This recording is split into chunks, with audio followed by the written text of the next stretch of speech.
Welcome, guys, to this episode of Hextech Battle. Oh, good on me. Okay, last one now. We're gonna be called the Hextech Battletech Podcast. It doesn't work. We're just gonna take Hextech. Okay.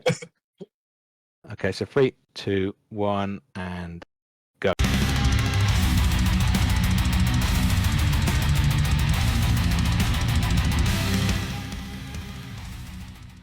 Welcome, guys, to episode 5 of the Hexperts Battletech podcast. This is now our curse podcast because I think this is the 18th time we've tried to record this intro. You may have noticed from the title from this episode, it's not talking about battle mechs this week. We're going to be talking about the surprise, or the surprise we've seen this week, which is Battletech Gothic. Obviously, try not to confuse that with any other named products out there. I'll try not to... like Warhammer 40k or Warhammer Age of Sigmar. Just obviously all of these very similarly named. Yeah, none have got such a close name that I definitely won't say that name in the intro. Well, notoriously, this is the cursed episode of Hexperts, so you may do that. We'll see how far we'll get in before that happens. But anyway, as you just said, we're going to be talking about the Battletech Gothic release that has come out this week. So we'll get onto that in the main section. But first, let's have an intro to who we're seeing today, which is myself, Lewis. We've got Tom over there. The word of Toyama, preserve me. Again. We've got Nathan. Luton Tog. And we've got Dom. Welcome to the cursed episode. Don't sound so down, guys. We'll see if we can get further than 5 minutes. I've just checked the mixer. We're definitely recording this time. I'm having a great time. This has been the best episode so far for me because we've recorded this intro maybe 17 times. I think we have. I literally think we have that many records. But yeah. So, but we, if we're happy with the intro, we'll get moving on to some Battletech news. And the first bit of news, which we've talked about quite a bit already, but obviously you've not heard that, is the recent release, as this episode is coming out, of the Humble Bundle for the Battletech books. So we're seeing some of the rule books, RPGs, and some of the technical readouts have come out as a Humble Bundle. I think it's about $13.50, probably about $15. It's a real must-buy if you've not got those books, for people new and also maybe some of the veterans of the hobby as well. I'm definitely picking one up. I don't know if any of you guys are looking to pick one up. This is the 5th time that we asked this question. Okay. I know the answer. I've got to say, as always, I do love to read the words of Alan's saviour, Randall the Vandal, and I see he's actually written a book, which is quite amazing. So I can't read books or write them. Neither. Tom can read them to you later. Yeah. It's what we do. It's our nightly routine. Although, as I was saying, the 17 other times, if I hadn't already given all of my life savings to Randall and CGL, I would buy this Humble Bundle. And I'm once again asking for Randall to release my family members. I'm not sure, I don't remember that happening, but we'll carry on from there. And the 17th time talking about it again, we've also got a turret pack that we've seen at the releases for KerenskyCon and Adepticon this week. As I've said previously, which you haven't heard, is that I think the turrets look pretty cool. They're probably a little bit boring because it's just turrets, as in on paper it sounds boring, but I think I'll be getting one. I'm sure the other guys. You know what I say about turrets as well. What do you say about turrets, Dom? Turrets don't make a wrong. That's what I say. Oh, if I had that, boom, we'll put it there. Turrets, like turrets. Anyway. Yeah. Well, it's a great looking pack. I know I've been playing against a lot of turrets recently in our campaign. I'm sure it's something to get hold of for people who want to make some nice looking tables, or for who don't like making friends like Tom and Nathan have been doing to me lately in this campaign. Whoa! I'll have you know, I've only used 3 medium turrets. Okay. Yeah, it was a bit scary. And Tom did mention last time we've recorded this that I think he's looking to pick some of these packs up, and I think he's got some stand-ins for the meantime, so I think he's definitely keen. Thank you, Liz. I feel like Yeah. At this point, Ian's going to just eventually get sick of us having to borrow his turrets all the time. See, that's why I've got my own. Yeah. That's why I've got my own. Yeah. To stave off his wrath, I'm gonna have to get a pack of turrets. I think it's not a bad idea. I'm not sure if it comes with the little bunker, so that'd be something to see, because I know it's in the pack, but I couldn't see a physical model for the bunker. I don't know if you cut them in half and you can make a bunker, or if it's just not in there. Welcome to Turret Tech. Yeah, Turret Tech. My favourite way of playing. Yeah, we'll move on from turrets on to some more images we've seen. We've seen some more pictures of the third Star League box that we talked about last episode in quite a bit of detail. So it's cool to see those guys coming along and seeing them in some different angles. We've seen some of the prototypes for the Cretan Ranger Lance pack that we spoke about the episode before that, with the Avatar, Jumping Panther, Chimera, and the ever popular Venom. And, Venom. We usually don't get this far, but yes, I know Tom's already, previously corrected me. I thought the dragon was in this one, but he's not. He's in the other pack. But it's nice to see those mechs, and hopefully we get them soon. But another prototype pack that we saw was the 21st Centauri Lancer pack, which we'll probably talk about in an episode coming up, because obviously if we've seen prototypes they won't be too far away. In this pack we saw a Stalker variant, one with 2 ERPPCs and a heavy gorse, so that sounds like a lot of fun to get close to. It's going to make quite big holes. There's a variant of the Shadow Cat, which is pretty cool. The Shockwave, which I don't know very well, and Nathan's favourite mech that he hasn't been complaining about for the week is the Jumping Jade Hawk. Get it off my screen. No, it's fine. The wings are just a little bit No, tiny. They're probably the right size. They can't be making wings that big in the pack, so they need to get a bigger box. Well, no, they don't. They just need to bend the plastic differently. That's all they need to do. It's a jumping mech. It's going to be absolutely huge with those wings. Like I look at the wing on my guy, and the wing's 2 times the size of them. Actually looks like that mech could actually be gliding slightly on those wings, but I look at that, it looks like it would just try and take off and just fall face first instantly. Okay, so I hate it. So Nathan's quite keen on the Iron Wind Metals version of the Jade Hawk, but obviously he'll be looking to trade anyone who's got those for the plastics when he gets the pack. You guys got any opinions on the 21st Century Centauri Lancers pack at all? I know Nathan's opinion. Yeah, Shockwave is cool. It's another Marek Stewart Commonwealth mech. I say that as if we've ever had one before. It's one of those ones that definitely didn't come out in Clicky Tech. And the reason, I haven't even looked, but I know it came out in Clicky Tech because it's got a Rack 5. And for some reason, every single Clicky Tech mech has a Rack 5. Yes. Well, they look cool. Which, they do look cool, and I obviously very big fan of Rack 5s, despite their horrendous abilities. So no, I think more Rack 5s is more good. It just means more bullets for me to shoot. Super. And it's a cool model. It's cool. Super. And I've said I'm interested in that Stalker. We've seen some more previews for Scouring Sands, the Aces box. Nothing too new, but I think it's more just seeing some different pictures and some close-ups of some of the mech prototypes in that box, and maybe some of the cards. But we'll probably talk about that in the near future when it gets a bit closer to release. There were some sneak peeks of some aerospace rules being tested, and the Succession Wars board game also being tested. I don't know much about these because I've not played the originals, but I know the people that have talked about them seemed quite happy that they were coming back. I don't know if you guys have looked much into them or know much about them. No, but I've got to ask, what was wrong with the old flow rules? Like, they're really easy to understand. I don't think that's true. I think they're just a bit difficult. I think all you needed was a spare map to overlay off the board, so you can track where the player was flying with the inertia, so it can come back on the board. It's super easy. I don't know why everyone complains about it. No, I say I've not tried it, but when I've heard about it talk to me, it's like that sounds like you're playing another game on top of your game, which I think most of us struggle with reading and writing, so we're not going to do very well doing that. So Nathan, you seem pretty unhappy about this. Do you feel like you're sort of forced to embrace these new rules, or do you have the option to not play with these rules, or?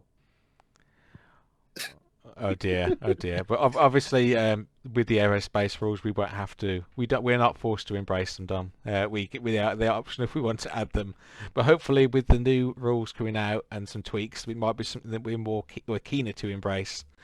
Although I know Tom's not keen on anything with airstrikes at the moment.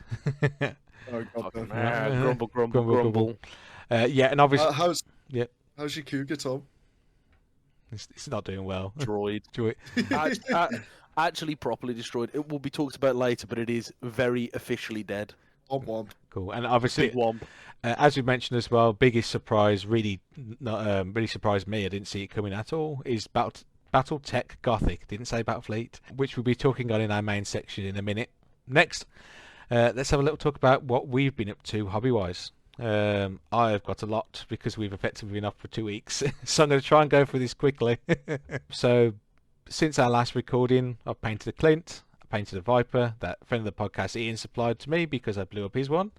I painted a Von Luckner and a couple of bases of elementals, but I've made sure there's 4, so they're definitely Innisphere Elemental Mercenary Company, and those are from my Ebon chapter Mercenary Company. Lewis, will we have a picture of your Clint on the YouTube? I think we will get one on. I don't know if there's Are one. we going to be able to find the Clint? Oh, for God's sake! I don't know if it's too early for that yet. But the Clint, I think, should be on Instagram. I think we posted it up last week, or so. If you look at last week's Instagram, it might be on there, or it'll be on this week at least. But yeah, also received some Hextech terrain, which has been pretty cool, which you'll probably see in some of the pictures. Definitely recommend that stuff and the trees. Not that we're paid or sponsored by Hextech, but if they want to, I don't mind.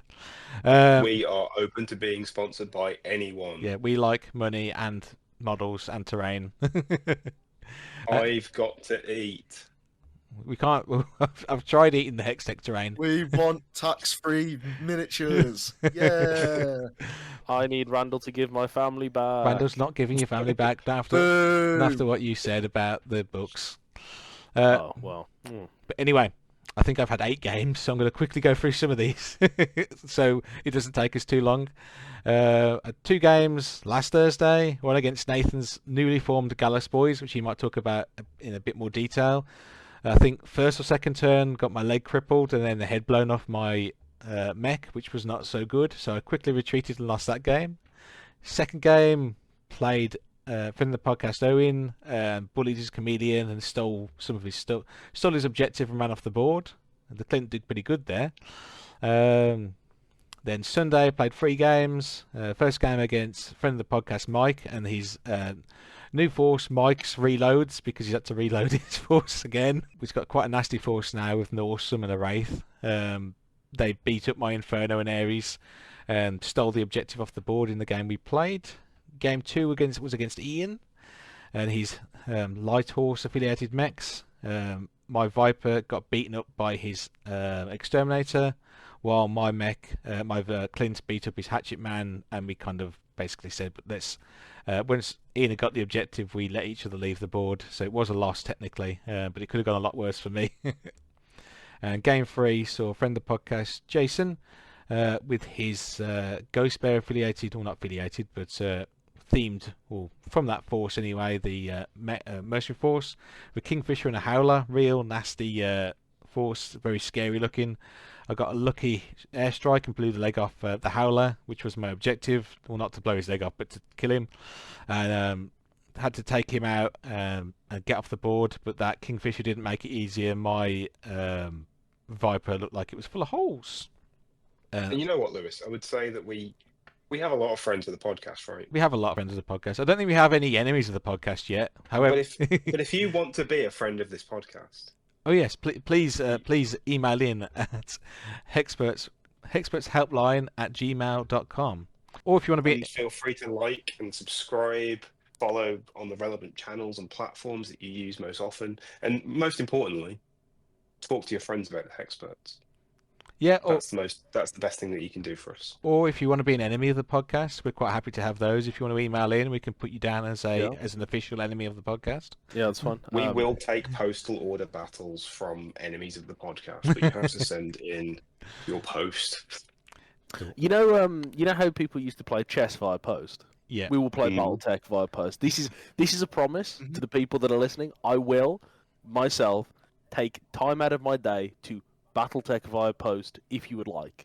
Be warned though, if you play me, I might have to bring out the time-honoured traditional move of pipe bomb in any post-based game. We do not condone terrorist acts. This podcast. Why is Nathan always acting like he's born in a barn? That's what I don't understand. I think That's Tiddington Dawn, question mark. Oh dear. But yeah, so obviously, yeah, if you do want to email in, we can do that. And also, if you don't fancy mailing, if you're worried about anyone sending you any explosives in the post, you can always play on Megamech, which might be the better way of playing us. But yeah, just quickly to finish off my games. I had 3 games this Thursday. The Clint had a game against Tom, and the Griffin played against Tom, and we blew up one of his mechs and made him cry. Next game, Tom made me cry by blowing up my Inferno. And last game was against Nathan and his Gallus mechs again. Real brutal game. That took that went to like the last couple of turns, but luckily I think we just got that one, or Nathan let me win that one anyway, because we were getting kicked out the store. That's all my lots of games. So next we'll probably move on to Tom. Have you got any hobby progress? Wow, Lewis, thank you. I do actually have some hobby progress. I've been painting some things. Whoa, what a surprise. Firstly, I finished up a lance of 4th Tau Ceti Rangers, or I think they're just called Ceti Range. I don't think they're called 4th anymore, because after they become Capellans, but either way, it was a Tianzong from the McCarran Big Mac box, very nice model, a Metal Venom. Venom. Cool guys. Man, these guys are just so fun to record with. Remember how relevant that song was? Oh, yeah. Years ago. Yeah. And then it's a Vindicator and a Cougar. Only a couple of like particularly Capellan mechs, but I like the idea of these guys have sort of decided that the Capellans are not for them and they're applying their wares elsewhere. I've also got some work done on a Black Hawk KU and the Gottadamerung and some of the bits and pieces on in the background, but you know we're chugging along. Games played, things were going really well last week. Just a couple of not particularly important skirmishes left me pretty flush and pretty happy. Thorson's Thunderers, Alex Thorson, has been doing very well until this week, when unfortunately he was murdered by Ian's Eridani Lighthorse. Alex Thorson is dead, and that does mean that Morlon has to take over. Oh no. So Morlon's Marauders are back, baby. And the first game that we played was against Lewis, where he made me sad. Just the airstrikes. Airstrikes are fine. It's just like yeah, I keep 4/6s. I keep rolling all the same locations, so I keep blowing off limbs or torsos of light mechs. I'm so sorry. Yeah, it's all right. It's all right. I got over it by then destroying your Inferno. And then in the last game, I had it was catastrophic. The Cougar got caught, so it's real death, proper dead from the campaign, which is a bit annoying because I just bought it. And then Morlon's right-hand man, Chege Mathoni, who I'd picked up from another planet, he was facing down against 2 Eridani Lighthorse people. He was fighting to the last, and these damn Eridani Lighthorse, they hit they threw armor crit his ammunition. Oh, he dear. fell over. His case went off. It did another crit, double crit, 2 more bits of ammunition. So, and then I think it double crit again, went into 2 engines. So he'd already taken an engine hit that turn. So not only did Chege get murdered from the violent rocking of ammo explosions, because of course Chege turns off his auto eject, he then stack-poled. Yeah. So not only is Chege very dead, which is a great loss to Morlon, and he will be seeking revenge, Ian. I lost a I lost a bad touch trebuchet. Did he suffer a catastrophic shockwave? There was a catastrophic shockwave following the preceding explosion. Apparently fusion engines do not explode. We're not allowed to say they explode. We have to say they shockwave. Sorry, they stack pole. Yes. But that's me for the last 2 weeks. Great start, bad end, which, story of my life, to be honest. So, most important takeaway from that, I think, guys, is don't turn off your auto ejects. Always turn it off. Be a man. No, leave it on. So, yeah, we can move on to Nathan. What have you been up to, Nathan? So, I've done pretty much no painting. I'll be honest. A lot of my sitting at desk time has been tending to all of the different social medias and whatnot. But I have been playing games, and that's important because Gallus is back, baby. No one's heard of them since like the Fourth Succession War, but they're back. They're in the hinterlands, and they're after some Jade Falcon mechs. So I gotta say, we're already off to a good start because played against Lewis, headshot his Inferno with a bunch of pulse lasers, and then he was like, "Oh, I'll trade you back. I'll trade you a Gear Falcon. Is it Gear Falcon or Horror Falcon? Horror Falcon. I traded you." So he's like, "I'll give you a Horror Falcon for my Inferno back," and I was like, "Done deal." Shook his hand. I forgot. I got a Horror Falcon. I forgot about that. That's how bad I felt about that. Next game, I played Ian, and it was another raid. He was raiding my gold, so he brought Axeman, and he brought, I think it was a Star Slayer or a what's the other one that's that shape? It's got like a horse. It's in the Aerodani horse Lancers pack. He's usually being the exterminator, I think, or I don't know. Is it the Sagittaire? Sagittaire, that's it. Oh, It was either a Sagittaire or the other one that I mentioned. He bought a mech. So I managed to just shoot through the back of the Axeman and kill it, which then resulted in him resetting his little mercenary company because his boss died. That's how he rolls. But he had some Do you feel like sneaky... your back shots particularly effective, Nathan?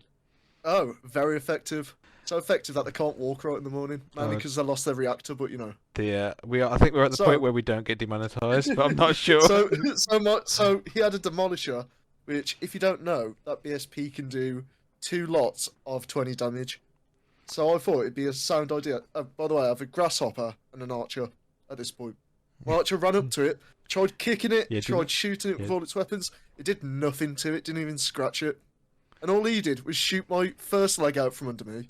The archer made a miracle roll and stood back up, in which he got the demolisher and shot the other leg from under me. And because he believed that in the Godzone year of 3151, an archer would have case if he has missiles, he was like, "Oh, I'll just keep shooting my turrets," which ended up with him exploding. He didn't have case. He did not have case, and my pilot had 4 head injuries. So what ended up happening is a chair just skidded out from the back of a downed archer, like the Akira skid, but just like blood marks and the chair at the end. And to be fair, he was being quite nice about it. He was like, "Oh, sorry, I didn't know you had case, I'm going to revert it." But no, I know how this game goes. I was stuck, and I was like, "No, this has happened. We can't revert death." So instead, I brought a Wolverine to the next week. So now I got a Wolverine. We continued on with the contract, didn't we? What was the next mission? Oh yeah, it was the recon one. Yeah. So I actually played Ian again with his new set of guys. His new set of guys. Yeah, it went a lot better. I was just kind of tagging him with lasers, and then the mission was to scan him and get off the board. So I pretty much just did that. My fast guy scanned and then started hopping away. My grasshopper was like at the edge of the board, like in Mech Warrior 5, where you just leave one of your mates at the drop zone so you can run in, scan, and get out of there. And then I played against Owen, which was pretty much the same story but in reverse. But at least I left him with a bunch of damage to repair. And then for the final mission, I faced Lewis, which was very fun because I've realised that I've got a lot of zippy, like, takes little pecks at you. While Lewis is just like, "Yep, here's my big gun, have fun." And I just can get through the armour. So with 2 of these mechs still alive, 2 of my mechs still alive, and it being about 10 minutes before closing, we decided to just call it there. And it turned out Lewis won because in a game of 2 mechs, you have to take out 75% of the forces to win. Yeah, I think you'd have struggled to kill that Viper in the time, even if we'd have carried on. So yeah, I would have struggled if we had all day. That's it. Yeah, he's a nasty piece of work. He's a pretty beefy guy, almost as nasty as that grasshopper. He's not that bad. He's just got 5 medium pulse lasers. They're not even clan. Like, not even, and an ER large laser, ER large, and a Shriek SM4. Yeah, not even that bad. 4 jump. Don't forget 4 jump. Don't forget that 4 jump. But yeah. Other than that, that's pretty much been all my games. What about you, Tom? What have you been up to? He's already got. Oh, it's not Tom. Tom's already gone through. You've got Dom now. Oh, Dom, yeah. They're close enough. They look pretty similar. Yeah. We're effectively the same person. Sometimes I mix them up as well. Unbeknownst to the rest of the Hexperts, I've actually been building our brand new podcast studio from where we're podcasting from today. Unfortunately, I think I built it on a cursed Native American burial ground. Yeah. It's been a bit of a rough recording so far. But you know what? I think we're on a bit of a hot streak at the moment, and things appear to be working. I just hope that we are actually recording what we're putting down right now. I'm hoping so. Yeah, what have I been up to? So I've been around the literal entire world, traveling, and I'm back. So I have done no painting. I am still adjusting to the time zone. It's time of recording is 9:30 at night, and I feel like a sleepy guy. But I'm powering through it with my Dr. Pepper Zero. I'm really hoping that today's podcast, Battletech Gothic, is going to invigorate me and send sort of shockwaves of energy through my body because it sounds so exciting. I feel like as a Warhammer 40k player, they are trying to force us to embrace this sort of new world, this alternative universe, and I, for one, am completely on board. Super duper. Well, talking about the new world, we'll have a little break and then we'll get back to talking about what is Battletech Gothic in the main segment.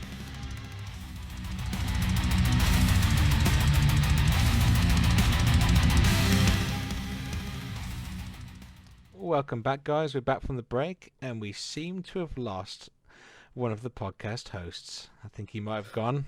As you say, honk, shoot, me, me, me. Dom's a tidy boy. He's too tired from spreading communist propaganda in Vietnam, so he's had to rest. He is still on a Saigon time, so yeah. It's a bit. Oh, that's a contentious word. we might see if he pops up in the near future. He might join us back when he wakes up, if he does wake up. But yeah, we'll carry on with our main segment anyway, which is obviously what is this Battletech Gothic? So the Battletech Gothic is an alternate universe spin-off of the Battletech game in the newly debuted Battletech Continuum. This is the first of at least 3 universes they're planning to release using the Battletech IP. Of those, we've got Gothic, as we're talking about now. We've got Reagan, is it rocket punk kind of thing, like a 50s kind of Robbie the Robot kind of thing? I don't know what the proper... Fallout? Yeah, I think, but obviously not... Pre-apocalypse Fallout? Yeah, that kind of thing, I think. Ooh! Yeah, and that's cool. Then I think they're talking about doing like a mecha kind of anime kind of thing, as we've kind of seen from the trailer. They're talking about doing that with clans, so expect some very kind of Gundam-y kind of mecha kind of looking mechs for that. Like Macross-esque, maybe. Lewis, I don't know what you're talking about. I might be wrong in thinking about this, but hasn't Battletech already tried to do a Macross-esque? Oh well, we don't need to worry about that. And then also I think Adept kind of mentioned there'd been some talk about World War One, World War Two, Solar Punk, which I think you quite like the sound of, Tom. I am probably the only person that likes the idea of Solar Punk. I think it's really cool.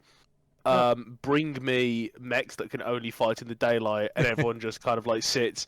Like I just think it's such a cool idea. I'm not going to talk about it anymore because I will talk about it forever. But Solar Punk as a theme is so cool. Cool. And there was some other ones thrown around as well, but we'll see what happens. I think this one sounds like it's pretty popular, and it might be one that they may end up not having time to look at the other ones if this one does so well.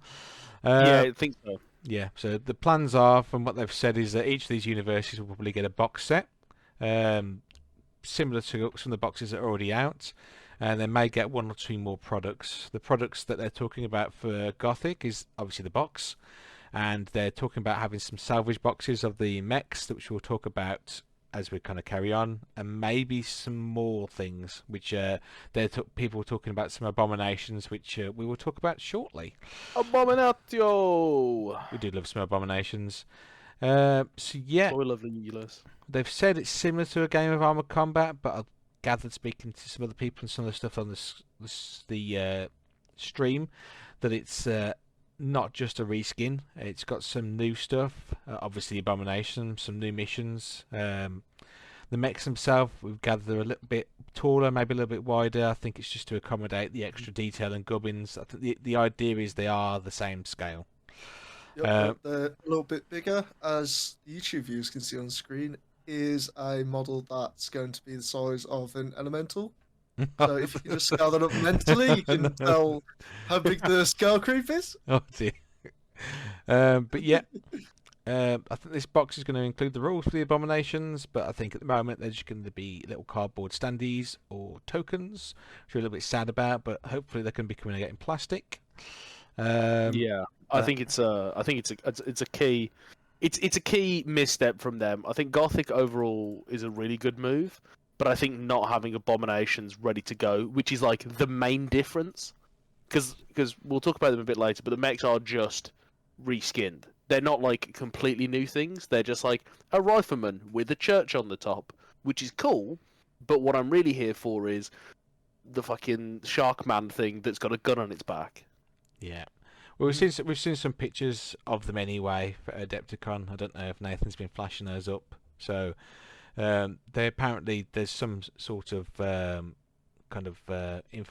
we've seen the models exist, so they're not too far away if they do want to get them made up. But obviously they're prototypes and display models. There's no plastic models out just yet. But yeah, so the box itself, there's a bunch of mechs in there. The mechs we've seen are a Gothic Marauder, a Gothic King Crab, a Gothic Phoenix Hawk, a Gothic Firestarter, a Gothic Urban Mech, which I think you like, Tom, a Gothic Big Urban Mech man, Gothic Scorpion, Gothic Rifleman, and the Gothic Atlas, which has options to change the heads and its little back kind of cape thing. With some of the gubbins, I think you can change as well. Lewis, is there anything in this box that isn't Gothic? No, everything is Gothic. It has to be Gothic. It is Battletech Gothic. Another question, seeing that you're the most knowledgeable on this. When are they going to release the Gothic Urban Mech Lamb? Never, because the Urban Mech Lamb deserves to die in a bin fire. They have talked about lambs at the Adepticon. We didn't talk about in the news, but it's something I didn't want to upset Tom too much with. No. Lambs are cool. You have the wrong thought. Lambs as an idea are cool. Land air mechs, cool, if flawed designs. Some of the Ironwind metal models for the lambs are really cool. The only lamb that I hate with a passion is the Urban Mech Lamb. He's the worst one. We need to get. It isn't. It's literally the best one. We need to get more of them painted up, Nathan. It's so good. It's so good. It's got a plastic model. That's all I'm saying. Oh, shut up. It's the rest of the lambs. Shut up. Yeah, true. Anyway, and in the box set, we're going to have obviously some Gothic rules, some Abomination tokens. We've seen the BSP's Alpha Strike cards recently, and we've heard there's going to be some record sheets. Good looking box. I'm very keen on it. I think the retail has been floated around about $100, so hopefully it's a bit less. $100, yes. Hopefully a bit less than that when it comes to the UK eventually, and with store discounts, etc. But definitely looking forward to that. Obviously, the game, if it's not your kind of thing, the whole kind of different universe, just bear in mind mechs look great for Solaris, for pirates. The monsters just are nice, just because you can put monsters in the game. There are big alien monsters, I assume, in Battletech already that you can go and hunt. You don't have to leave the standard timeline if you don't want to. Lewis, no, that's completely correct. Actually, if you do need to direct yourself to some lore about monsters in the BattleTech timeline, the normal one, I would really recommend the book Far Country. It's one of the best. There's it's quite a contentious book, that one. I've not read it myself yet. It's real to me. It's real. So a quick talk through the timeline. We're not going to go through too much detail because being an alternate universe, it's going to be some of it's going to be the same, but some of it's going to be a little bit different. Wow. Yes. Watch episode 1. Yeah. So if you listen to what we've kind of talked about up to now, you'll know some of the stuff that we're skipping over already. So if that's not a good advert, I don't know what is.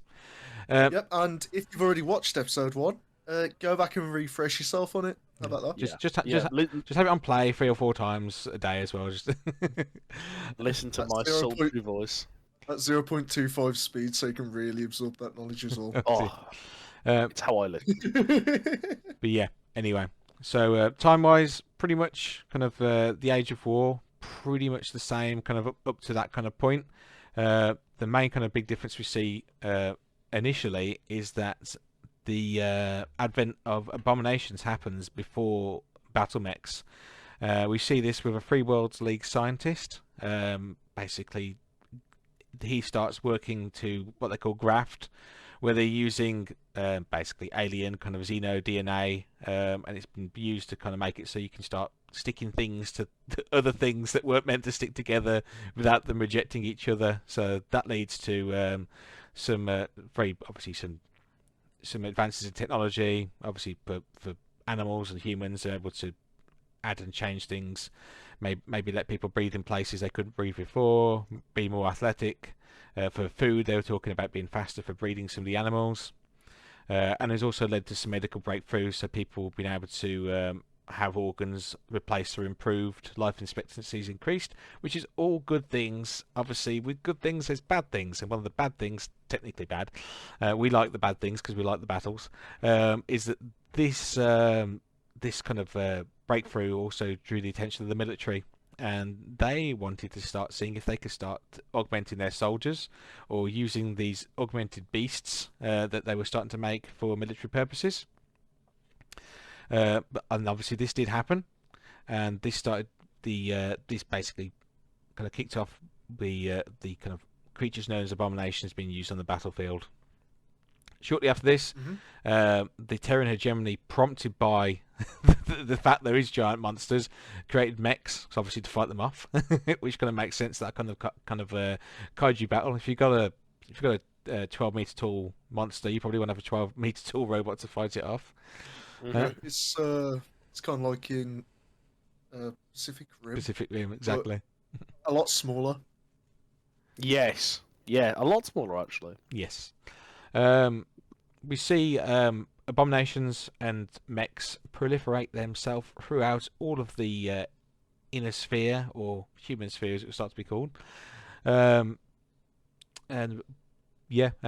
Interestingly, one of the things we start to see with the mechs is as the technology advances, we start to see mech warriors and abomination tamers working inside mechs at the same time to control mechs and abominations, as they end up being on both sides of the conflicts. As the time goes on, there's lots of nukes, mechs, monsters being used against each other. One of the conflicts was particularly bad. I think it's the Tintolev massacre, which saw nerve agents being used against, it was used on one side, but ended up going against both sides, where it set both the abominations off. They went mental, killed thousands of people. This upset the commanders, who decided to start shooting nukes at each other, which then led to, I think, a casualty toll of over 1 million people.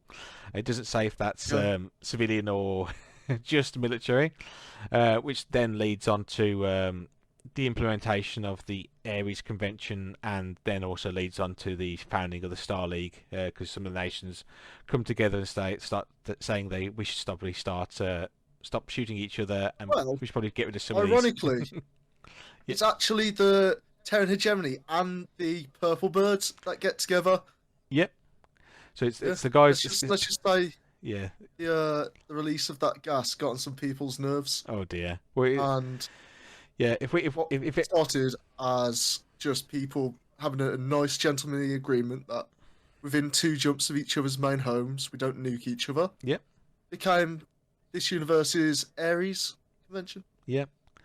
So yeah, it's obviously it's the guys that made the monsters and the mechs. They don't like it when everyone else has them. If they don't have, we should stop using them now. Things kind of pretty much carry on well after this point. They stop using monsters, but they do use some of the advances medically for the grafting and abominations, and also probably for civilian use, but nothing military-wise. This kind of carries on, similar to the main timeline. The Ameris Civil War does happen.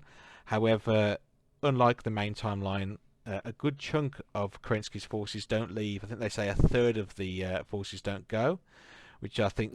yeah. No, it's the other way around. What? Yeah, it's 2/3 stay. Oh, that's why they've got such big armies. Yeah. No, the Exodus is very Kerensky small. doesn't take all of the toys with him this time. Oh, yeah, that explains why Terror, as we'll talk about shortly, has quite a bit more stuff going on. But yeah, obviously, once as Kerensky left, as before, the houses, or as we'll start seeing as the realms or the realm lords decide they want to take hold, and we don't get the succession wars anymore. We now get the endless war, where there's a war that goes on, I think, for the next 300 years, isn't it, or 300 years? Yeah, Grimdark future of the there is only war. 28th of the second millennium. There is only war. Yes, but yeah, it's all of the succession war timelines put together. So from the first to the third succession war is one large conflict now. So it's not sort of split up anymore. Yeah, they don't stop. It's just more and more war. Yeah. Cool. So now it's 3015 is where we are at.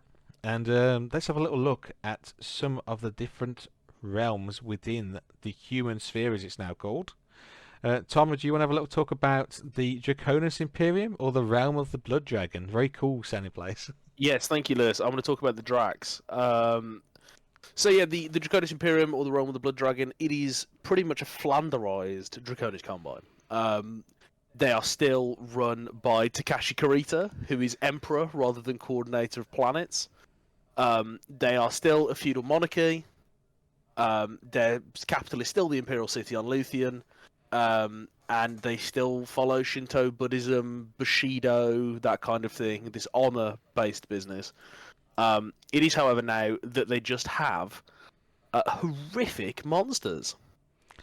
So it's a very similar situation to, I'm going to say, the real timeline.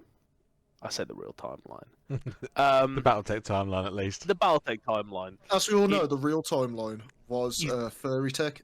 Oh dear. So true. Critter So Tech. true. But yeah, so it's very similar. The Fall of the Star League sees quite a lot of the first similar things. So the Fedsons and the Dracs get on very well, and definitely don't have all of the wars all of the time. Yeah. And much like in the timeline of Battletech, the Kentauri's 4 massacre is a turning point. However, in this one, Minoru being assassinated puts Jinjiro Kurita onto the throne, and after he's killed on Kentauri's 4, Jinjiro goes, "What if we just mass genocided everyone, and ordered the entire planet blackened and razed by legions of abominations and waves of battle mechs? The massacre lasted for 6 months, at the end of which the only living humans on the planet were those who wore the blooded insignia of the dragon." Hardened by this, it's hardened by this. Jinjiro renames the Kuritans into the Realm of the Blood Dragon. Yeah. So, not a particularly nice thing, and it may affect some of the things that happen for the new Federated Sons faction anyway.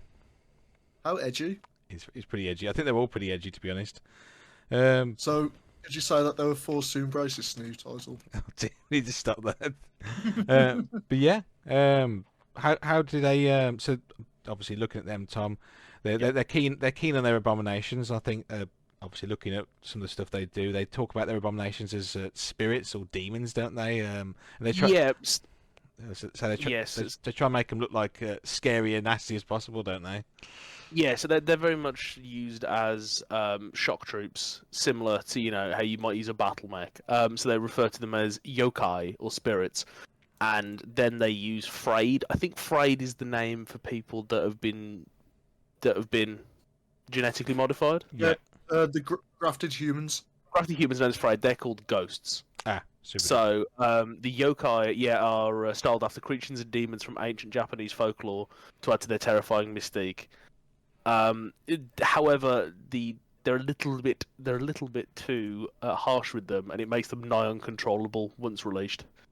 So, and also obviously, Yurei, the ghosts, they are made a lot from the undesirables in quotation marks and criminals in society, and they are considered subhuman. So they're mainly Age of Sigmar players then. Oh dear. They're often used in suicide charges or diversionary strikes. So they have their main force, and then instead of integrating like some other people, they definitely use them as just bodies to cause as much chaos as possible. Cool. And we've not got the standard military organisation. They're now underneath the Soldiers of the Blood Dragon, which is a cool name. Yes, I think it's the SBD. Better than the what was it? Draconis. DCMS. Combine. Yeah, that doesn't sound as cool. Combine Mustard Soldiery. Yeah. I like the Mustard Soldiery. I like DCMS as a name. Yeah, but if you're not feeling like mustard, then it's not fantastic. Yeah. I prefer the ketchup soldiery. You can tell. I think some of us have too much to drink. But you guys are so funny. But yeah, is that everything for you on the Draconis Imperium, Tom? Yeah, they're actually kind of the same, just worse. Yeah, which I think is a running theme. Yeah, pretty cool. I think they look cool anyway, and it sounds like even more Draconis Combine is cool. Yeah, what if the Draconis Combine was more bad? Yeah, cool. So next, we've got the Shining Kingdom of the Avalon Realm. Shining Kingdom of Avalon Shining Kingdom, Avalon Realm of the Blazing Sun. Praise the sun. I'm sure Nathan, if he's got anything popped up, will see why I'm saying that. This is obviously, as you said, a Flanderization of the Federated Sons. The realm is led by the Davian, Hassic, and Allied dynasties. They lead the states within this area. Now has a King Ian Davian to look after the nation, and they often go off with holy crusades to defend themselves, which you may have guessed with King and holy crusades. There's quite a kind of crusading knights neo-Arthurian kind of theme to them now. As you'll see going on, the capital city is on Avalon, but it's now called Camelot. Religions now are Christian and Jewish. We speak mostly English, and most importantly, they have the good old British pound. Well, it's not the British pound; it's the pound as their currency, which we think is cool. Yes, and their military is the GDA, or the Glorious Defenders of Avalon, which I think is pretty cool. Pretty similar background to what we've seen before with the Davians up until about the 2700s, where the Terran hegemony at the time we're starting to use more knights and peacekeepers, and they kind of had that neo-Arthurian thing going on, which obviously the Federated Sons picked up and kind of went along with. As mentioned, obviously there was a couple of genocides that happened by the Draconis Imperium. Some of these I think were perpetuated. I think mostly perpetuated against the Shining Kingdoms. And rather than doing what the Imperium was hoping, causing some obviously bad morale and the collapse of the Shining Kingdom, they've kind of rallied, and it caused them to obviously kind of get even more righteous, more fervor, and they kind of started to kind of lead more crusades and holy crusades against the other nations or the other realms. So obviously that's kind of led them to be quite a aggressive kind of crusading force. They're known for trying to be quite just, following ideals and going on holy crusades. Obviously, if you don't agree with what's being said by the realm, you will probably be burnt as a heretic, though. So just bear that in mind. They've got very strong and passionate armies currently. Yeah, Lewis. Yeah. Would you say these guys are probably the closest thing we're going to get to the Imperium of Man in 40k, or the better game 30k? I think they're similar-ish. We might see that I don't know if the Unity Ascendancy, they've got a similar kind of thing going on, but I think that there's quite a few bits of artwork with the Shining Kingdoms using lots of fire, and they've got lots of crosses and stuff on their mechs. It's very kind of Trench Crusade, kind of 40k kind of Imperium kind of vibes for me. Lastly, they do use abominations, although they're really not keen on them. What they try and do is they try and make them look a bit nicer. They try and kind of theme them on kind of like historical creatures from past. So I've not seen anything, but I'm guessing kind of more like griffins and like dragons as opposed to like demons and yokai that the Draconis Imperium are using. Yeah, also I think they're called monstrosities. Yes. As well, rather than abominations. So there is kind of like a move to, I don't know, not humanize them, but take the sting out the tail, if you would. But they're not keen on them, but they can't not use them, so they are using them. Yeah. Cool. So that's pretty much everything on them. Any questions on them? No. Oh, cool. I know them pretty well. Cool. Well then, do you want to have a little talk about the Golden Unity, Nathan, or the Realm of the Celestial Throne? Mm-hmm. So the Capellans are known as the Golden Unity in this universe. Yeah. Their leader's still Max Leo, but he's a bit different now. He is a snake man, and we'll get on to why he's a big old snake man. The capital city's actually on Capella instead of Cyan, which, weirdly, in a universe where nukes are a lot more prevalent, that one didn't get nuked this time. Yeah. Their religions are Buddhism, Taoism, and also Liaoism, which it doesn't actually cover in the book, as far as I can see, but I believe would just be a general praising of the Liaos, which can't blame them. They're big snake people now. Who wouldn't want to? I wouldn't mess with them. They speak Chinese, English, and Russian for the most part. And overall, these guys are desperate. Okay. Even more desperate than before. They know they're going to lose. So they are just insane when it comes to fighting. And they're just like, we're going to lose anyway. We might as well be able to fight after we lose. Yeah, the history, for the most part, is the same as the Prime universe. Let's call it that. The Prime's pretty good. Prime's good. I like that. They propose the Ares conventions because they're small and they just get the get bodied. they get the brakes beaten off them by everyone else around them. But the only people who accept are the ones that are nowhere near them, which is great. Yeah, so they just lose a lot, and the peripheries, who they were trading with, just end up killing themselves. Civil war, giant genocides, all that. All of the ones that, you know, down south, like the Taurans, just crumpling on themselves, pretty much. Yeah. And then another move they try to do is that they go to the town hegemony, and it's like, hey, we don't really hate you, but want open trade. And they're like, yeah, thank you. Because the town hegemony just sending a bunch of spies and espionagists through this trade. And it's like, great, we know exactly what you're doing at all times now. So they don't really, benefit from it. And then nothing really happens till 2451, where the Chancellor, who I believe is Duncan Leo at that point, was kidnapped and forcefully grafted to show that they were breaking the Ares convention that they've just written by doing more abomination research. He was rescued, but as the first, he was like the first Frayed First Lord. There we go. Yeah. Like Realm Lord. And he was known as the Hunchback of Cyan afterwards. But he was forced to step down by his sister, who then went on to have a massive campaign of just killing anyone who was related to the research of grafting, killing any of the military people who were grafted or allowed grafted people, which did significantly worsen the military, as that was also combined with reducing the military to try and stop coups again, which always works. But Jasmine died, and he took over for a time, using his nephew to allow a lot of the proclamations, which actually helped reverse most of the changes, or at least slow down the changes that he couldn't reverse, to allow those who are grafted, or frayed, as it's called, to have a lot more liberties and be a lot more respected. And then after he died, his nephew took over, who he's been training since he was pretty young, and he created the Order of Duncan, which, among other things, gave all grafted human rights, which led to a lot more of them in the army and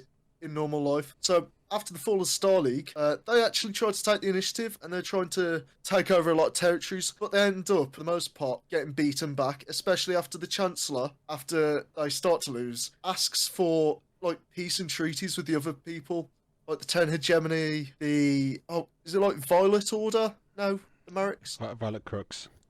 Yeah, and the, I think still them Fedsons, and they're like, you know what? You're surrendering, this means that you're weak. So they just went even harder. Oh dear. Like, oh no, please stop hitting me, please stop hitting me. So the response from the Chancellor at the time was, we need a stronger army and we need stronger people. Let's just graft everyone.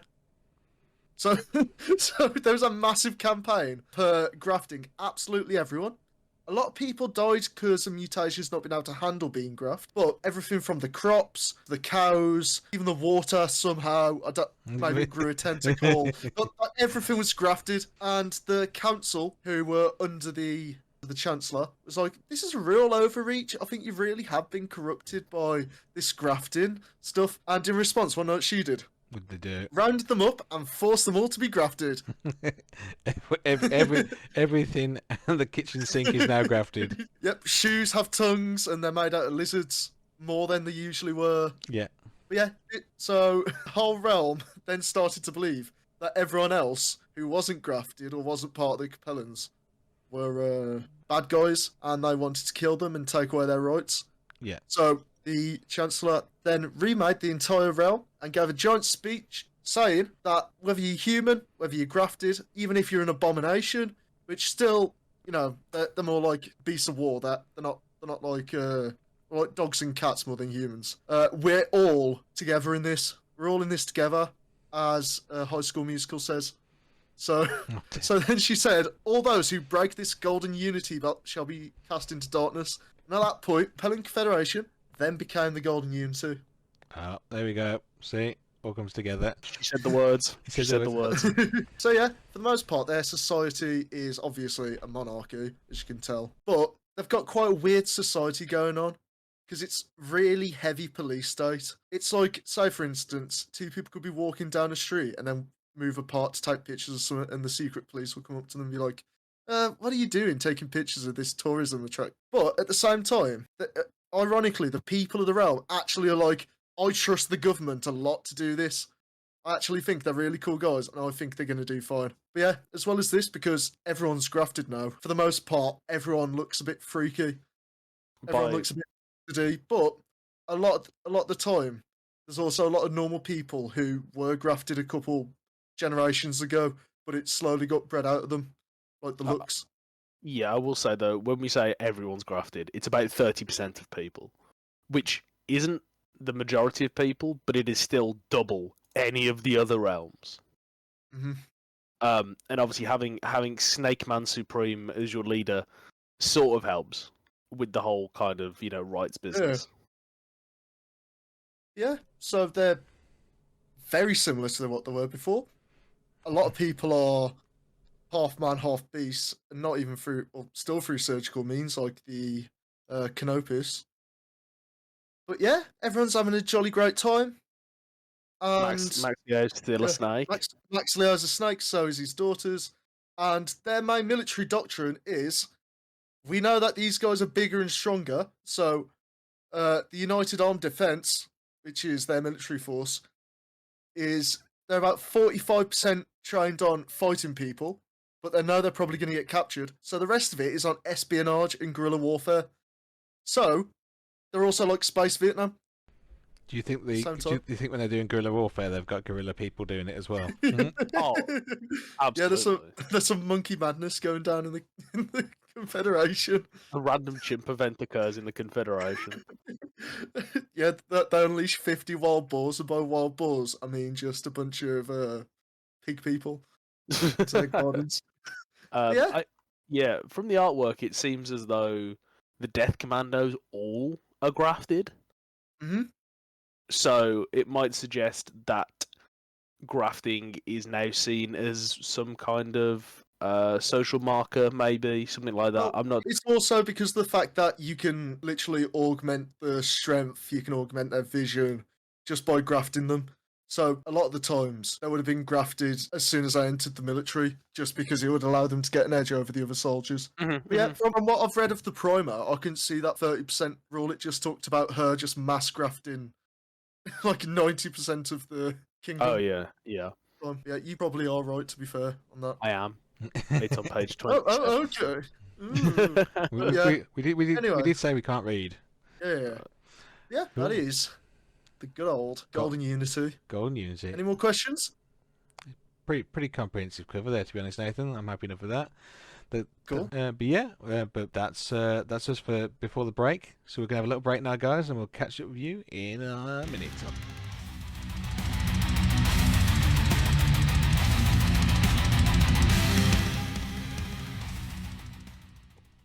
All right, welcome back, and we're gonna jump back into Nathan's corner, as I like to call it, or I'll pass across to Nathan. This week on Loretech or Yourtech, we've got another submission from our friend Lewis. So me and Tom are gonna have to try and decipher whether he's telling big fibs and his pants are on fire, or if Battletech is just that weird. Go ahead, Lewis. Okay. Well, obviously, as I'm sure you guys have read up, that Trial of Possession isn't always just a battle of battle mechs or a fight in close combat. It can be a number of different things. There's obviously quite a obviously one that people hear about quite often is the talk about the Ghost Bears taking over a planet using American football, and obviously surprising the people in the Rasselhag when they find out that the not only did the Ghost Bears know what American football is, but also the Elementals are pretty good at doing it as well. But anyway, the bit of Loretech Yourtech I've got for you is that a Novacat Khan managed to lose a Trial of Possession to a Inner Sphere person playing a game of miniature golf. Do you think I've made that up, or do you think that's true? Is this like would I lie to you, or we can ask questions? Let's say no, because I don't know that much about it. I just read a little bit of trivia on it. So just go with your gut, Tom. Go with your gut. I'm gonna say mini golf. Miniature golf. Was it mini golf or was it crazy golf? It says miniature golf. The same thing. Miniature golf. Oh, it says that. What do you mean? I'll put miniature golf down on the page. Oh, okay. Lewis wrote miniature golf. It was, however, a 9-course crazy golf. Thing. I'm gonna say this is true. It's true. It's insane enough to be true. Cool, Nathan. What do you think? I don't know. I feel like if they're gonna play any kind of golf, it'd be like mega golf with the with their mechs. What do you think like the stats for a golf club would be as a melee weapon? Depends how big it is. If it's mech size or not.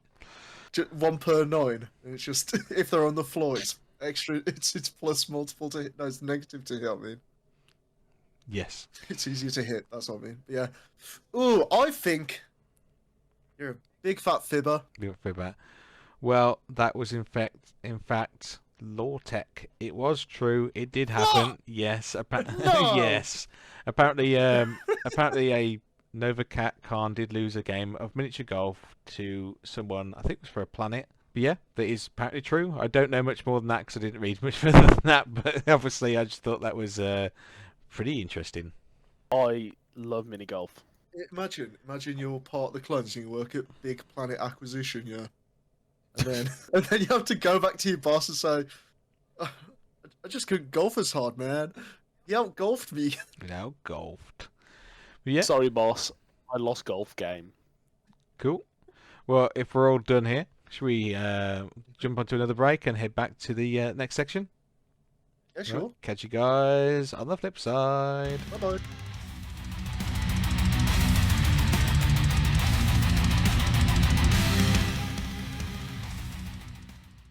And welcome back again, guys, and let's carry on with our main segment. So next we're going to be talking about the collective of the Violet Crux, the realms of the Endless Dynasty. Real mixing pot of realms. Basically, it's kind of the analog for the Free Worlds League, and it was the Free Worlds League for a little bit as well. It's a real mixed pot of realms with a number of independent states under the reign of the Selajeh. How do you say that? Selaj. Selajeh dynasty. A constitutional monarchy with a capital of Luxor and Regulus being where the royal family lives, and Unity on Atreus is where the parliament lives. What do you reckon, Tom? How do I say that? What? Sorry, what? You see the name, the High Prince's name, Kadar Kadar Salaj. Salaj. Yeah, we'll go with that. Gonna go with that. Yeah. Salaj. Cool fact actually. House Salaj is actually the original leaders of the Principality of Regulus, until they were replaced by the House of Cameron Jones. Cool. We'll see. Who are a cadet branch of House Cameron of the SLD, well, the Star League fame. Cool. So, well, yeah. Well, obviously, in this universe, they do hang around a little bit longer. Yep. Many languages spoken here: English, Arabic, Greek, Albanian, for just example of a few. Many different religions as well: Christian, Hindu, Islam, Judaism, and Kemetism. I don't know that one. The currency is the Ankh, and if you're looking at the symbol for the Violet Crux, you may have noticed that there's a slight kind of Egyptian, kind of Eastern theme to them, which I think they've kind of implemented themselves. But the Eastern theme, obviously, I think does kind of stem from some of the kind of ruling family and the who's in charge. Their forces are known as the Collective Military Defense Command, or the CMDC.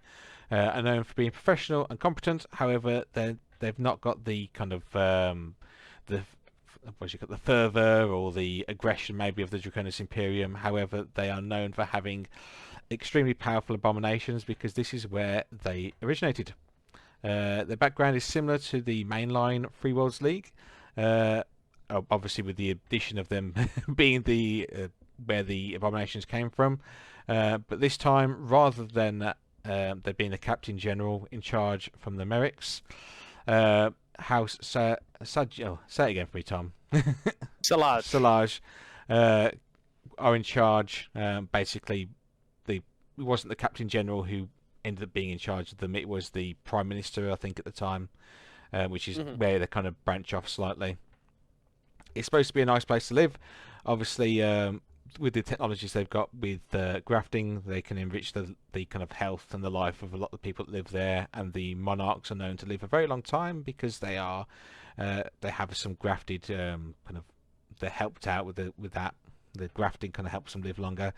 However, although you think the place that kind of started off with the whole kind of grafting and abominations side of things, they don't like people that are grafted or mechanically augmented, like the Freys, or obviously augmented people. However, I think they kind of turn a little bit of a blind eye to the royal family using it. And obviously they're a bit stricter on stuff about obviously abominations, breeding, and Freyd's breeding. Obviously more strict than maybe somewhere like the Golden Unity, who aren't so good at keeping track of that. But pretty much that's them really. They're pretty cool looking guys. They've got mechs with pointy hats, and they look pretty cool. They are the Egyptians. Yeah, they're kind of they've got that kind of theme to them. I think it looks pretty cool. Any questions on them? No, not a question, but just a comment about Catalyst. I know that we can clown on Catalyst sometimes, but I would just like to say the inclusion of Kemetism in the Egyptian faction is really nice. Because it's a 1970s revival of the original Egyptian religion. Yeah. So even when they're doing an alternate universe spin-off series, they're still pulling stuff out of the 70s. It's dedication, to be fair. It's what I like to see. It's dedication to the craft, and I just wanted to put that out there because it is. They could have just gone, oh, they're polytheistic, and he's like, no, specifically this 70s version of it. Cool. But yeah, well, if we're done there, then we can move across to Nathan, who's talking about the Ironclad Alliance, the realm of blood and steel. Yep. We're talking about the good old Lawrence, or at least he used to be the Lawrence. The leader is Grand Archon Lise Bradford Steiner. The capital city on a Octophilax, Jesus, that is a name. On Octarusus. Yeah, just a bunch of nonsense words. We don't understand big words. We have to get Tom to read anything foreign. I think that's probably pronounced Octophilax or Octophilax, something like that, and then it's Octurus, which is just the normal planet. So I don't know why. Honestly, these guys need to teach them to read Battletech. Can't read. Can't read. We've just learnt this week. The religions are Assyrian, Christian, Judaism, and Islam. An extra spicy one that's coming up, but we'll talk about that in a bit. They speak German and English for the most part. They've got a Grand Archon, but it is really just a monarchy, and they use the Mark, the good old German Mark. Yeah. These guys are known for big production, big fun, big money. As you know, they're one of the biggest production hubs in the entirety of the Inner Sphere, and everyone's wealthy, and everyone's just. It's just a bunch of different companies rolling, trying to make more money than the other people. But yeah, they're the second group to ever get mechs because they do a false flag operation into the hegemony and steal all of the juicy data that they were doing. And they're also probably second or third to get abominations because they do exactly the same to the Mareks. During the Civil War, they didn't get involved, but once the Rimworlds were ran through by Kerensky and his boys, they jumped on the opportunity and just dived straight in, taking it all. They just had a pretty standard time during the Age of War, battling everyone, getting beat up, getting as many grafted and abominations as like everyone else, really. They did like the use of abominations. Which, to be fair, I don't think we've run into a faction that don't use the abominations in big numbers. Maybe the Avalon fellas. But yeah, 29th century, big succession crisis. One of the Archons died on one of the borders during a conflict, and the wife tried to take over, but so did his brother. At the end, the brothers won, and he had a pretty brutal regime, locking down on all the different military generals. But he really hated the snakes, which was lucky for him, because the Draconis Combine decided this would be the perfect time to come over and try and invade, seeing that they thought it would be weakened. But it really was not. And he decided, I'm going to nuke them. And that's what he did. He got the biggest nuclear arsenal, and rare in this era, even rarer than normally, because there's not even like the nice little agreement to not attack warships. He just decided to take his big ass fleet and drive into any system where there was Drax, and he didn't care whether they had just been taken over by the Combine, lost ages ago, or was a foothold. He nuked them all, which ended up meaning that worlds like Tamar, Turkiad, and Antares got wiped completely. They got full-on Halo Reach glassed.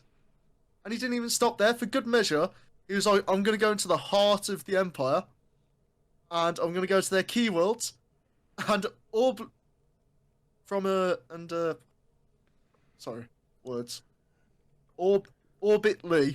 bombard them, and just infest the planet with abominations, which caused a giant long-lasting war.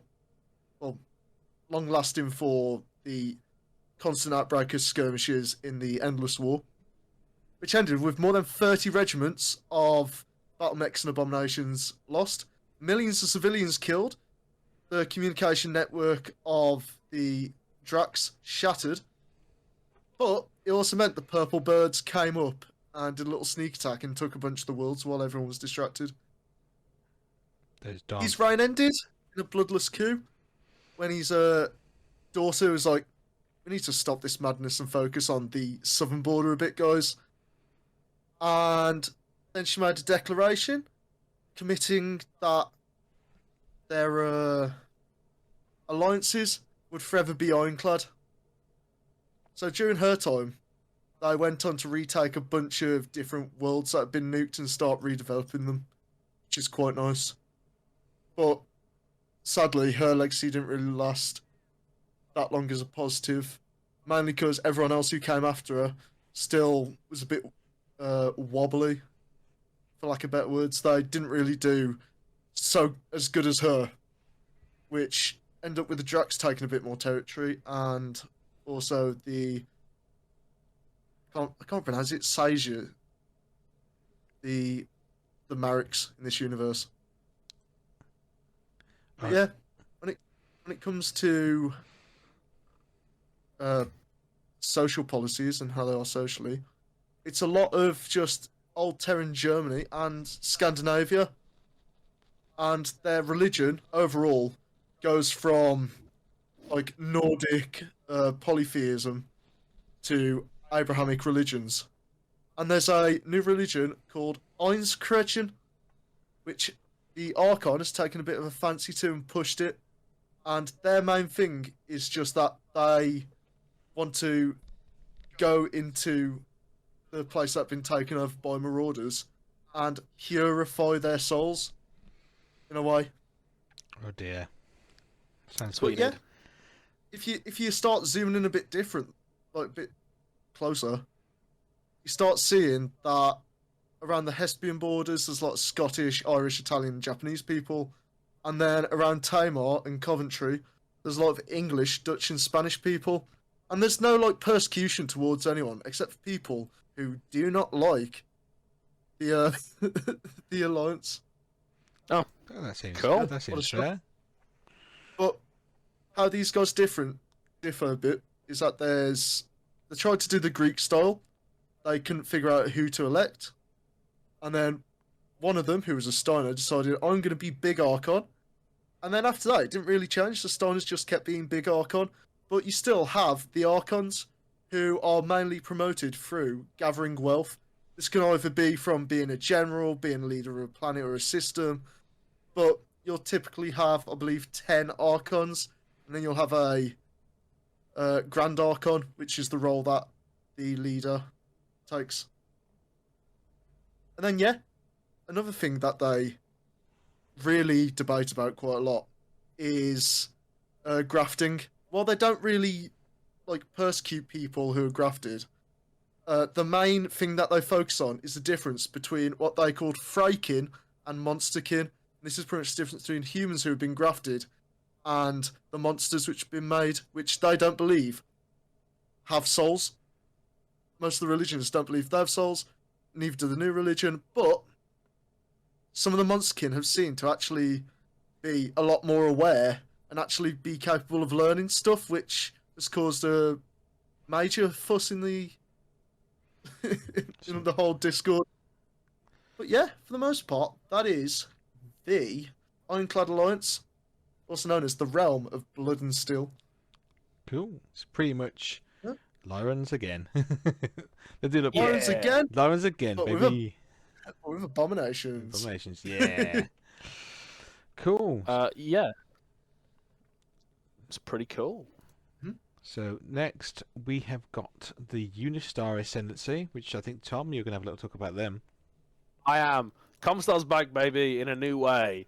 So, in this universe, things are slightly different, right? Okay, so unlike Comstar only ruling one planet, the Unistar Ascendancy, or the Terra Noire, own 111 all around the cradle of civilization, Earth. The capital is Unity Prima on Terra, and it is ruled by Primus Omnian Milcentus Kelsey Illustratum, which is a beautiful, beautiful name. Unlike these other barbaric areas, you know, these despots, we are ruled by a beautiful corporate theocracy where the Unistar dollar is key. So things are very similar to the original Comstar way. So we start getting into a bit of hot water when Kerensky gets stripped of his rank as Peacekeeper General. So the Great Lords, they basically throw him under the bus and say, why didn't you kill Amaris quicker? You've lost your job. Kerensky says, fuck this. I'm out. Now, normally what happens is everyone goes with him. However, Konrad Toyama, who is a close aide to Jerome Blake, manages to convince General Aaron de Chevalier, Kerensky's deputy, to stay behind and take on the mantle of Peacekeeper General. So he takes this on, and de Chevalier, obviously, he's a very well-respected man in the SLDF, and so a lot of the Star League stays because of this. And so what Blake and Toyama managed to do is not only do they manage to keep things together, sort of, but also they managed to shore up the Terran hegemony. Now, whilst people think, well, this is just a continuation of the Terran hegemony, it really isn't, because they do restructure massively. So they move towards what's known as a corporate theocracy, where religion is obviously underpinning this whole thing, but a large part of it is these vying corporations that have corporate interests. So it's like this weird Byzantine system where everyone's following a religion, but also they're kind of capitalist. It's like Wall Street meets the Vatican, is the best way I can describe it. So it's an alliance of carefully interwoven conglomerates tasked with ensuring the safety, well-being, strength, and productivity of the worlds once claimed by the hegemony. So this is pretty cool. Now, one of the big differences is obviously in Battletech Prime, the Prime universe, the word of Blake is a thing. Jerome Blake is obviously he's a saint, canonized, and so Comstar follows his word. In this universe, after Blake's death and then after Toyama's death, it's revealed that Toyama wrote the word of Blake. Now, this leads to yes, Konrad Toyama wrote the word of Blake. And so, instead of there being outcry, people realise, well, just because the guy that we thought wrote it didn't write it, that doesn't mean what's being said is bad. And so the word of Blake slowly becomes the word of Toyama. And then it leads to the creation of the Ministry of the Terra Noir, which then in turn eclipsed and absorbs the Blake Institute itself. So Blake is never forgotten about, but the word of Toyama is now the main inspiration for the people in this area. So the culture of the Unistar Alliance, Unistar Ascendancy. My goodness, these new names, they're very hard to remember. They've got silly titles. They use the Unistar dollar, of course, which I will say is a downgrade from the C-bill. But Colby wins. The C-bill always wins. But Unistar dollar, it's all right. This is a place of deep cultural suppression, where faceless committees rule and monolithic dominance of the Terra Noir sort of keeps everyone in line with what's known as the blessed protectors of enlightenment. This is the Spanish Inquisition on drugs. Oh dear. Like, these guys will... So nobody expects them? Everybody expects them. They oversee adherence and violations of scripture and the adjudication of edicts from the word of Toyama, and it is empowered to investigate possible signs of subversion and homegrown insurrection, with the authority to refer subjects to the sort of main... the Department of Integrity, which is a very interesting title, on charges of cultural treason and similar offences. The agency is known to employ an army of deep cover agents and whistleblowers. So this is all a bit shit. However, so the standards of living across the ascendancies are the highest in the human sphere. So you have realm-wide unemployment is effectively 0, as the laws and policies define all those born within its borders as citizen employees. So basically, from the time you're born to the time you die, you are employed by the state to work.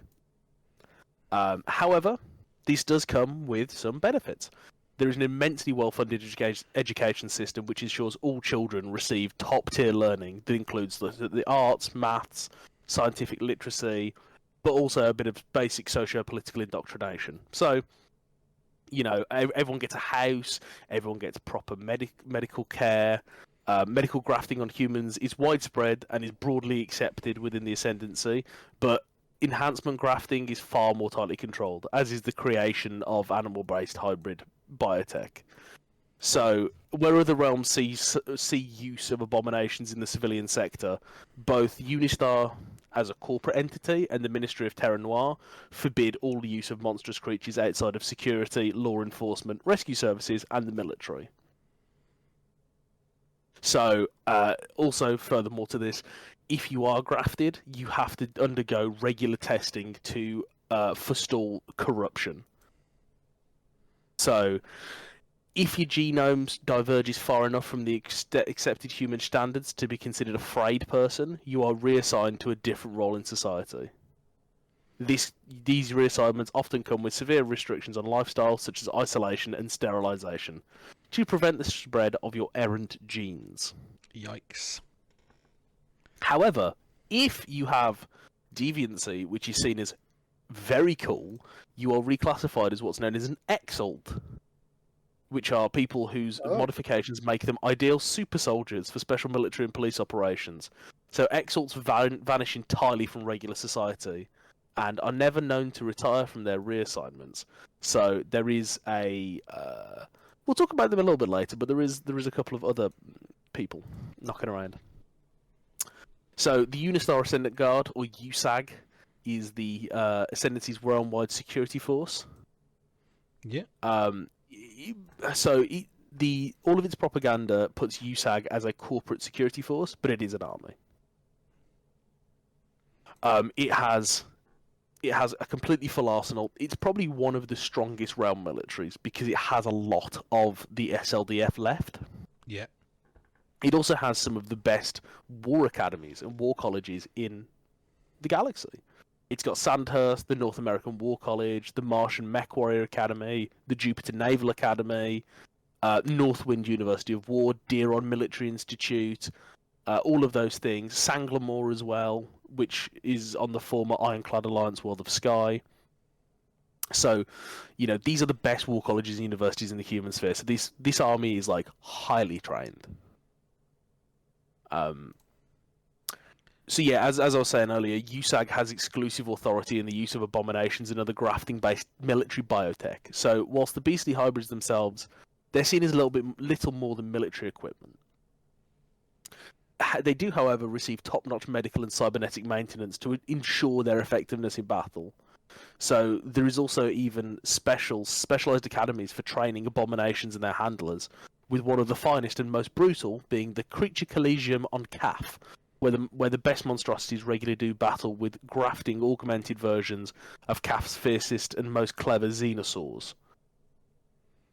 So it's kind of like a double standard, really, where you have things are seen as worthless but are maintained to the highest standard so they are the most efficient until they can be used and discarded. See.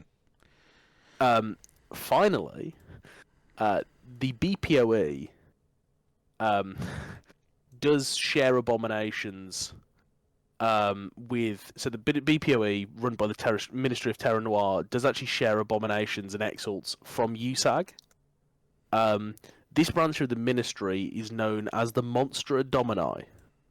Now, everyone will know those as sounding very similar to the Manai Domini from Word of Blake.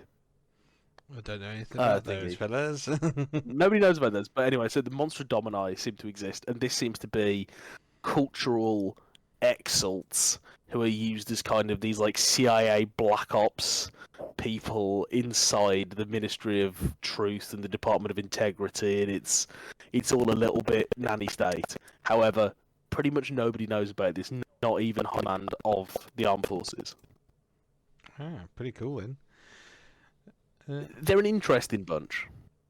Yeah, I was one thing I wanted to ask is I was just looking through is obviously the Star League had a bit more of that kind of neo-Arthurian kind of theme to it. Is that something that you can see has been carried through, or has that kind of been purged?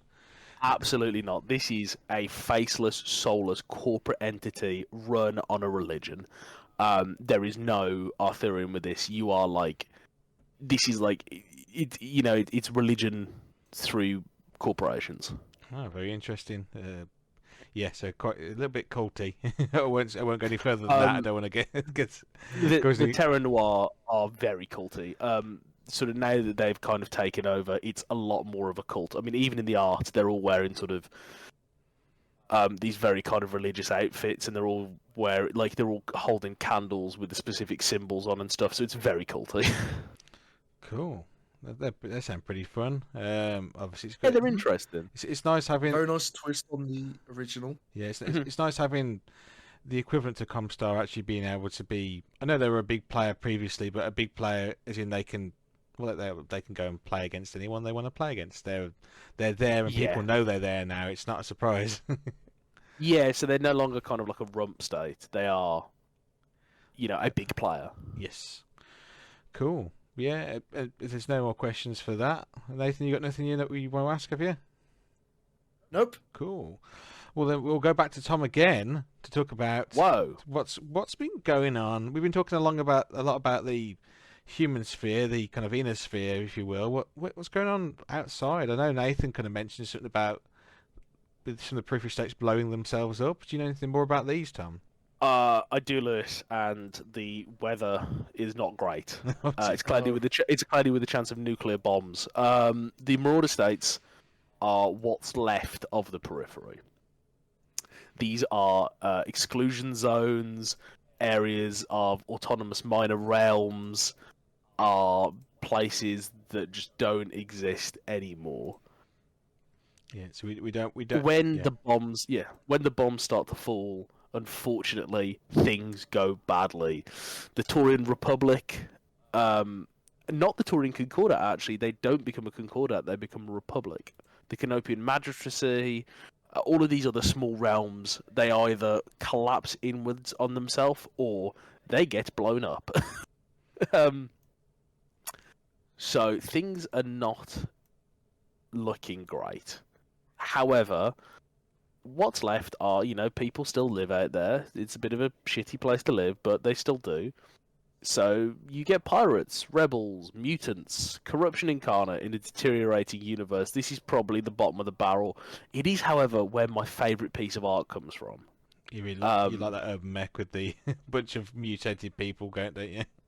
Yeah, I just think it really encapsulates this new Battletech setting. I think the urban mech in the box looks so cool, and this piece of artwork, because it's from a human's perspective, it makes an urban mech look so scary. They are scary. It's just that we see them from top down.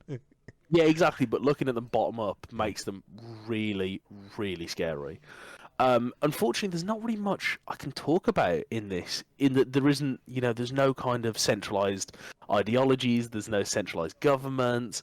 There are some marauder states, so there are some pirate strongholds. There are some places like the Tamar Palatinate, which is a breakaway of the Ironclad Alliance after the Draconic Imperium severed them.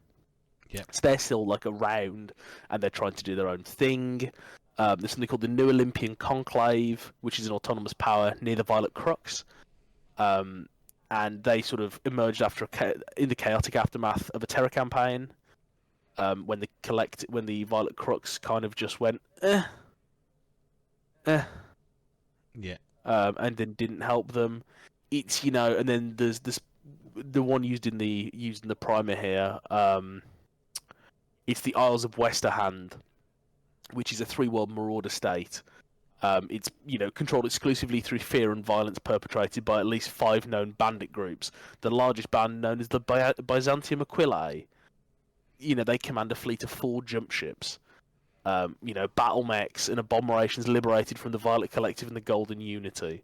So, I think what the Prime has done really well here is that it's given us kind of like a slice of life and gone, here's a couple of these different areas. Here's like a breakaway state, a pirate kingdom, and then somewhere that's been cut off and is trying its best. But this is sort of symptomatic of the entirety of the periphery, which is the whole thing's fucked. Everyone's having a bad time. Yeah. Kind of lets you do what you want to do, but also I think part of it is that the human sphere themselves don't really know what's going on out there because they've got enough on their plate at the moment with watching what's going on. So with the Ares Convention never being signed and stuff, HPGs were fair targets. Whole swathes of the galaxy have just been cut off from communication. Mm-hmm. And now that jump ships are fair targets as well, sometimes it's too dangerous to leave into the periphery because someone's just going to nick your jump ship and blow it up. So someone's gonna fucking pinch your ride. Yeah, so stay out of the periphery if you value your jump ship's wheels. Yep. You'll be up on cinder blocks before you know it. Yeah, that's obviously the Marauder states or the periphery nations of this universe. Lastly, obviously one of the big ones we were talking about previously is our mercenaries, but obviously this universe they're called privateers. So I'll have a little talk about them. The privateers, as you said, they're kind of the mercenaries, the independent contractors, that kind of thing within the universe. I think some of them are disaffected, kind of like military units. They can be people that have kind of worked together to kind of put some mechs together. Some of the surviving units from when Kerensky left. Probably not too many of those around now, but there was some, and they kind of end up grouping up a little bit because actually in this universe there isn't really like a mercenary review board. There isn't really like a safe place to be a mercenary, and a lot of these people they need to get like what was they called, like a mark, or like they need to get letters to say that they're allowed to do what they're doing, and they've got like a sponsor. Because if they don't have that, then a lot of the time they'll get captured, arrested, and they'll be executed, or as they call it, and they're put to the rope. So it's actually quite dangerous to be a mercenary, or as they get called in this universe, kind of like they classified as privateers. So it's a lot less glamorous than it is in the standard setting. They are about obviously working for nations covertly, overtly, and probably you might find that it's probably more likely going to be they're working for stuff like some of these periphery states and such. But I think within the main kind of human sphere, they're not as prevalent maybe as they are in the standard setting, just because it's quite dangerous, and they kind of group up because if they're on their own, they're easy kind of targets for these military units to go and shut down or collect their mech. But yeah, so they are around, but just not as much as we're used to. But yeah, that's pretty much it on privateers. You got any questions on them, or? So do they kind of just get like the pirate treatment from the local forces then if they get captured?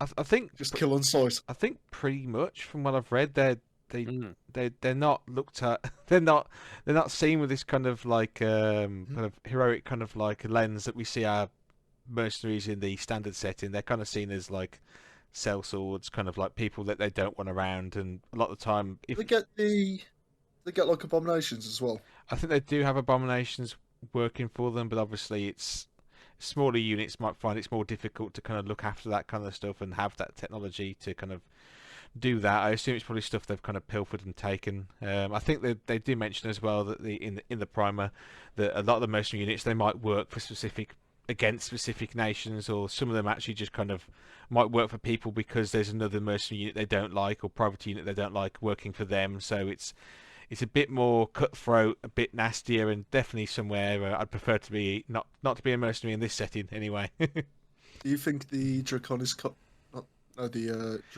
come back?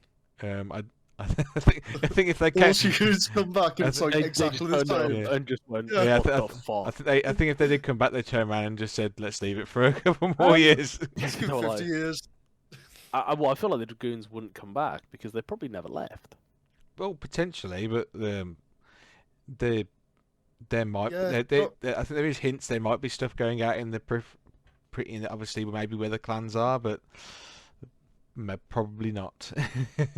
I don't think anyway. At the moment, there doesn't seem to be plans to kind of bring them back. Depends how much this sells, really. Yes. Ain't it? Yeah. But anyway. This sells absolutely. But anyway, we'll obviously finish up with privateers, and then we'll probably have a little bit of a chat in a second anyway. So yeah. Before we finish up, let's have a little chat about what do we think then, guys? Obviously, this was kind of supposed to be we were talking to Dom about what he was interested in, but obviously we'll make him listen later on, and we'll find out probably for next episode what faction what faction you'll have to tune in next time to see what Dom chooses, or we will allocate one to him and teach him a lesson.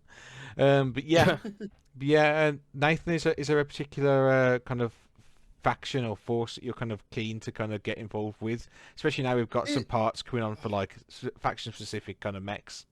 Here's the thing, like originally it was just I like the mech looks of the purple, but I'm just going to keep calling them the purple birds. I know they're the purple birds. The violet crooks. Yeah, the violet crooks. They look nice. I like that they're a bit more Egyptian themed. That's cool. I haven't always got on with Egyptian themed armies in other universes. Yikes. Mainly because I'm a Space Wolf player. But, you know, in this universe, they seem pretty cool. But now that I've read more into the other factions, they're all, like, tugging at me a bit to try and play them. Even the merchants. Like imagine an entire privateer company where they're all just snake people. Yeah, with a Selhurst serpents, and we're here to do some business. So I think that'd be pretty rad. So probably it's going to be good old crooks. Oh. Probably the Golden Unity, and then privateers. That's that's ranking for me. That's where you're thinking. What about yourself, Tom? I know you're usually quite a Comstar man. I am Comstar pilled. I actually think I'm going to give it a break for once in a while. What? I'm going to stop being on the Comstar train. It's got to be Marauder State for me, I think. I love pirates, man. They're so cool. I think I'm interested in trying, just like personally, for like a painting perspective, in trying to do a more like John Blanche themed palette for these mechs.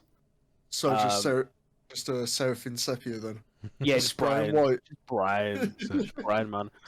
Yeah, it's more just like from a painting perspective. I think all of them are super cool, but I love this artwork. I think these are of the Byzantium Aquilae, because they've got like feathers in there. They've got like feathers on their helmets and stuff, and they just look cool. You know, for me, that kind of exemplifies this specific alternate universe. So, Tom, was that John Blanche, not yet friend of the podcast? John Blanche, ambivalent man to the podcast. It will be soon. Soon. As soon as Tom gets his sepia out on his mechs. I'm just going to sepia it all up, and John Blanche is going to start fucking loving Battletech.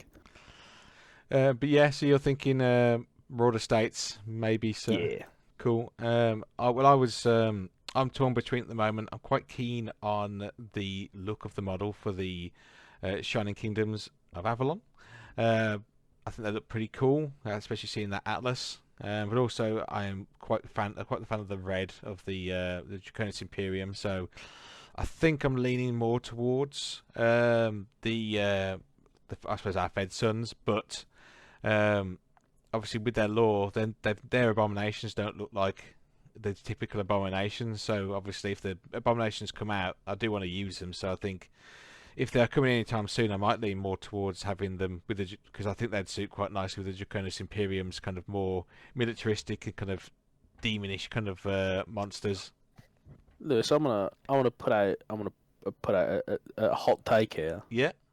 I don't think the ones that we've seen are even that bad. I think the Drax go for even hard. I think you could do a lot worse. Yeah, the Blazing Sun go like really. They're like Pegasi and they're cool, majestic beast, and then the Drax are just like, oh, that's like the man at the That's the Hat Man at the bottom of the bed. The Hat Man. Like- The Hat Man. Like, oh shit, this is the fucking scariest shit. Because like, I'm fueled by Benadryl. if you don't respect them, you're just gonna make them look fucking horrific. And I think, we've seen like Shark Thing or whatever. I mean, like a Triceratops with gun, that kind of thing. Like they're kind of like odd and like a bit whack, but they're not like scary. Shark Thing. You got that shark with the sneakers. Nathan knows what I mean. Shark with the Nikes, man. Chris's Yeah. J's. Yeah. Yeah, I think there'd be more like Oni themed as well. So, obviously we do support Catalyst Game Labs here, but I'm sure there will be some third party bits and pieces that we can all pick up to really get that kind of theme going. Cool. I personally can't wait to make my own Italian privateer so I can have trolala as one of my abominations. And just have all the Italian brain rot creatures. Well, but yeah, but I think we're keen to see whatever comes out with that anyway. So really looking forward to getting our hands on some of those guys. But yeah, but that's our talk on what's going on in Gothic. We'll pop off to a break and then we'll catch you guys for the outro.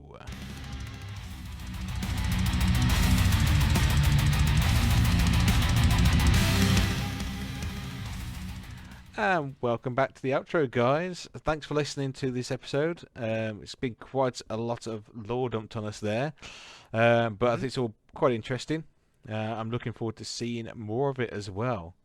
Obviously, don't forget to support us if you can by liking, subscribing, sharing to your mom, your dad, your dog, any way you can. Help us spread like a grafted disease or a neurotoxin. Like, so you're keeping it on topic.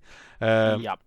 Any Yeah, guys, let's grow the Hex Pest Army. don't start with the Hexperts army.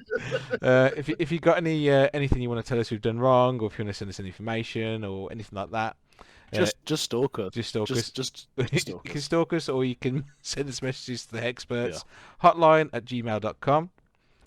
Or check out Instagram. We're probably going to be posting up some pictures in there, which is Hexperts_Battletech_podcast. There's going to be a bunch of links and stuff in the on the YouTube and on the obviously podcast itself if you want to be looking at anything on there. And obviously we'll be seeing you next time. I think next time we'll finally start talking about mechs, unless there's another game. It's about time. It's about time. We're about 7 weeks in, aren't we? Yeah, we're probably not 7 weeks in. I think this is 5. So we're getting there. Episode 5, So 5 weeks in. I'm going to make it so we never talk about what a battle mech is. We'll talk about literally everything else. It could be another We'll be game. getting into, like- We'll talk about all the components, but not the actual Yeah, mech we'll be stuff. talking about the minutiae of partial wings, and then we can talk about what a battle mech is. Love partial wings. Don't start him on partial wings again. He'll start talking about the Jade Horde. Especially small partial wings. Oh dear. But Nathan, they're partial. They are partial. They're not full wing, Nathan. God, you and your full wings. Well, I'm partial to actual size partial wings, so. Oh dear. Well, Okay. before we get blacklisted from the partial wings, let's head out. So we'll see you guys next time. Bye. See you hex time. Oh, Hex! Oh, There you go, Dom. oh,